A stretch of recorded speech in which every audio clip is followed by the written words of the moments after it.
On Sunday, December 1st, all Venezuelans worldwide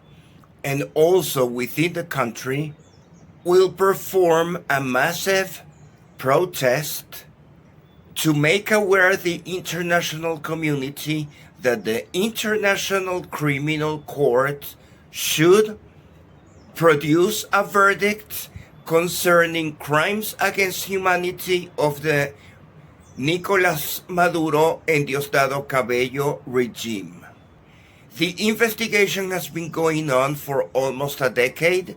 while there have been arrest warrants against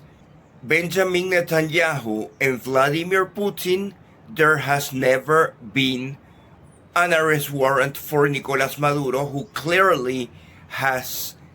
performed systematic repression and genocide against our population, which has been forced to flee the country in one of the world's massive migration movements. Of course, another reason to protest is because we need to make the governments of the world aware the need that the president-elect is Edmundo González Urrutia and not Nicolás Maduro, who stole the election and produced non-verifiable results. The real results have been made available by the Con Venezuela campaign as the primary source, which are the machines from the Venezuelan National Electoral Council, clearly show that in almost all polling stations, Edmundo González won by landslide. However, the Venezuelan dictatorship is determined to remain in power forever, as if it were the Cuban dictatorship that has been 70 years in power and never produces verifiable elections, in which probably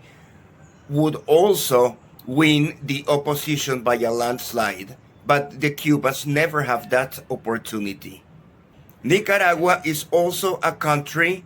where Daniel Ortega has been in power during various periods and is designing a new mechanism to reform the constitution so that his wife can be a co-president and can take power immediately after he is unavailable. So no new elections with international standards would be available in Nicaragua. These three countries in Latin America must be liberated,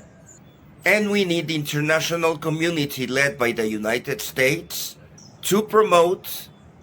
a peace through strength coalition that will swiftly remove those three dictators, Maduro, Díaz-Canel, and Ortega, from power, and the peoples of Venezuela, Cuba, and Nicaragua will provide new leadership which has been formed by resistance movements. In the case of Venezuela, we already have a president-elect, Edmundo González Urrutia, who is now exiled in Spain and should be traveling to the United States soon to arrange proclamation details with Secretary of State Marco Rubio and President-elect Donald Trump, as well as the current Joe Biden administration and Secretary of State Anthony Blinken, so that they all coordinate how the United States will ensure that Venezuelan president-elect takes office on January 10. United States politics has been very rough, with accusations recurrent at all sides of the political spectrum. However, the Venezuelan issues have always been a bipartisan agreement within Republicans and Democrats, as both recognize the need of Venezuela to change its regime. It is necessary that next Sunday, December 1st, people in the international community which is interested in seeing a rebirth of the Americas as a new continent of peace, growth, and opportunities, support the protest that will take place in most major cities worldwide. The Maduro regime has received during this week sanctions applicable to 21 of their most important members, including the daughter of Diosdado Cabello, who is a well-known human rights violator